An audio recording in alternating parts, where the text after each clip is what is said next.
Hi ಎಲ್ಲೋ welcome back ಮೈತ್ರಿ lakhs Kannada channel. ಎಲ್ಲರೂ ಹೇಗಿದ್ದೀರಾ? ಎಲ್ಲರೂ ಚೆನ್ನಾಗಿದ್ದೀರಾ ಅಂತ ಭಾವಿಸ್ತೀನಿ. ನಾನಿವತ್ತು ಎಲೆಕೋಸಿಂದ ಪಕೋಡ ಮಾಡೋದು ಹೇಗೆ ಅಂತ ನಿಮ್ಮ ಜೊತೆ ಶೇರ್ ಮಾಡ್ತಾ ಇದ್ದೀನಿ. ಬನ್ನಿ ಯಾವ ರೀತಿ ಮಾಡೋದಂತ ನೋಡೋಣ. ಹಾಗೆ ನನ್ನ ಚಾನಲ್ಗೆ ಇನ್ನು ಯಾರಾದರೂ ಸಬ್ಸ್ಕ್ರೈಬ್ ಮಾಡ್ಕೊಳ್ಳದೆ ವಿಡಿಯೋ ನೋಡ್ತಿದ್ರೆ ಪ್ಲೀಸ್ ಸಬ್ಸ್ಕ್ರೈಬ್ ಮಾಡಿಕೊಂಡು ವಿಡಿಯೋನ ಪೂರ್ತಿ ನೋಡಿ. ನಾನಿಲ್ಲಿ ಅರ್ಧ KGಯಷ್ಟು ಎಲೆಕೋಸನ್ನ ತಗೊಂಡಿದ್ದೀನಿ. ಮೇಲೆ ಸ್ವಲ್ಪ ಗಲೀಜೆಲ್ಲ ಆಗಿರುತ್ತಲ್ವ, ಆ ಎಲೆ ಎಲ್ಲ ನೀಟಾಗಿ ಬಿಡಿಸ್ಕೊಂಬಿಡಿ. ನೀಟಾಗಿ ಬಿಡಿಸ್ಕೊಂಡು ನಾನು ಈ ರೀತಿ ಉದ್ದುದ್ದಾಗಿ ಕಟ್ ಮಾಡ್ಕೊತಾ ಇದ್ದೀನಿ.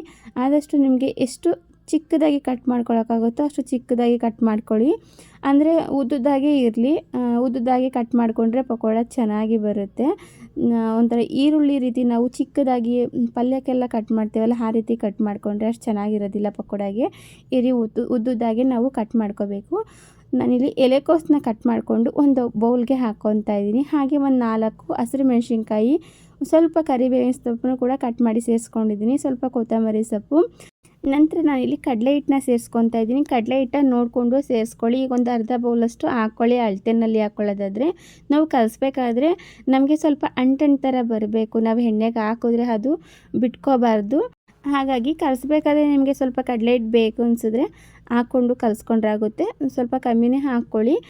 ಹಾಗೆ ಒಂದು 2-3 ಟೇಬಲ್ ಸ್ಪೂನಷ್ಟು ಅಕ್ಕಿ ಹಿಟ್ಟನ್ನ ಕೂಡ ಸೇರಿಸ್ಕೊಂಡು, ಒಂದು 1/4 ಟೇಬಲ್ ಸ್ಪೂನಷ್ಟು ಚಿಲ್ಲಿ ಪೌಡರು, ಹಸಿರು ಮೆಣಸಿನ್ಕಾಯಿ ಹಾಕಿರ್ತೀವಿ ನೋಡಿಕೊಂಡು ಸೇರಿಸ್ಕೊಳ್ಳಿ. 1 ಸ್ಪೂನಷ್ಟು ಕಸೂರಿ ಮೆಥಿ ಸೇರಿಸ್ಕೊಂಡಿದ್ದೀನಿ. ರುಚಿಗೆ ತಕ್ಕಷ್ಟು ಉಪ್ಪನ್ನು ಹಾಕ್ಕೊಂಡು ಸ್ವಲ್ಪ ನೀರನ್ನು ಹಾಕ್ಕೊಂಡು ಕಲಿಸ್ಕೊಳ್ಳಿ.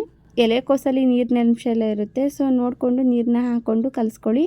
ನೋಡ್ತಾ ಇರ್ಬೋದು, ಈ ರೀತಿ ಕಲಿಸ್ಕೊಂಡು ನಾನೀಗ ಸೈಡ್ಗೆ ಎತ್ತಿಟ್ಕೊತಾ ಇದ್ದೀನಿ. ನಾವು ಇದನ್ನು ನೆನೆಯಲಿಕ್ಕೆ ಬಿಡಬೇಕಂತ ಏನಿಲ್ಲ, ಡೈರೆಕ್ಟಾಗಿ ಹಾಕೋಬೋದು. ಎಣ್ಣೆ ಕೂಡ ನಾನು ಕಾಯೋಕ್ಕೆ ಇಟ್ಟಿದ್ದೆ, ಎಣ್ಣೆ ಕೂಡ ಚೆನ್ನಾಗಿ ಕಾದಿದೆ. ಇವಾಗ ನಾನೀಗ ಸ್ವಲ್ಪ ಹಾಕ್ಕೊಂಡು ಪಕೋಡನ ಇವಾಗ ಎಣ್ಣೆಯಲ್ಲಿ ಕರ್ಕೊಳ್ಳೋಣ.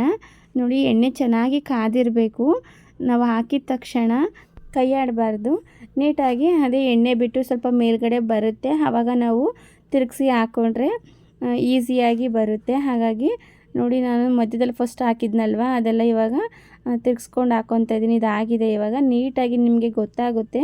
ಸ್ವಲ್ಪ ಹೊತ್ತು ಬಿಟ್ಟು ನಾವು ತಿರ್ಗಿಸ್ಕೊಂಡ್ರೆ ಈ ಥರ ನೀಟಾಗಿ ಬರುತ್ತೆ. ಇಲ್ಲಾಂದರೆ ನಾವು ಹಾಕಿದ ತಕ್ಷಣ ಕೈ ಆಡಿಬಿಟ್ರೆ ಏನಾಗುತ್ತೆ, ಇದೆಲ್ಲ ಸ್ವಲ್ಪ ಓಪನ್ ಆಗಿಬಿಟ್ಟು ಎಲ್ಲ ಬಿಡಿ ಆಗಿಬಿಡುತ್ತೆ. ಅಷ್ಟು ಚೆನ್ನಾಗಿರಲ್ಲ, ಎಣ್ಣೆನೂ ಹಾಳಾಗುತ್ತೆ, ಹಾಗೆ ನಾವು ಮಾಡೋ ಅಂಥ ತಿಂಡಿಗಳು ಸಹ ಹಾಳಾಗುತ್ತೆ. ಹಾಗಾಗಿ ಸ್ವಲ್ಪ ಗೋಲ್ಡನ್ ಬ್ರೌನ್ ಕಲರ್ ಬರೋವರೆಗೂ ಚೆನ್ನಾಗಿ ಎಣ್ಣೆಯಲ್ಲಿ ಫ್ರೈ ಮಾಡಿಕೊಂಡು ಇವಾಗ ಹಾಕಿದ್ದೆ ನಾನು ಒಂದು ಪ್ಲೇಟ್ಗೆ ಎತ್ತಿಟ್ಕೊತಾ ಇದ್ದೀನಿ.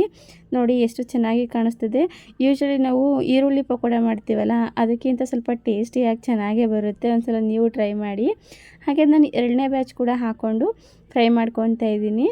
ತುಂಬಾ ಚೆನ್ನಾಗಿ ಬರುತ್ತೆ ಈ ಎಲೆಕೋಸಿನ ಪಕೋಡ ಅಂತೂ, ತುಂಬ ಟೇಸ್ಟಿಯಾಗಿರುತ್ತೆ. ನೀವು ಒಂದ್ಸಲ ಟ್ರೈ ಮಾಡಿ ಹೇಗೆ ಬಂತು ಅಂತ ನನಗೆ ಕಮೆಂಟ್ ಮೂಲಕ ತಿಳಿಸಿ. ನೋಡಿದ್ರಲ್ವ ಎಲೆಕೋಸಿನ ಪಕೋಡ ಹೇಗೆ ಮಾಡೋದು ಅಂತ. ಹಾಗಿದ್ರೆ ಈ ರೆಸಿಪಿ ಇಷ್ಟ ಆಗಿದೆ ಅಂತ ಭಾವಿಸ್ತೀನಿ. Please like, share, subscribe. Thank you.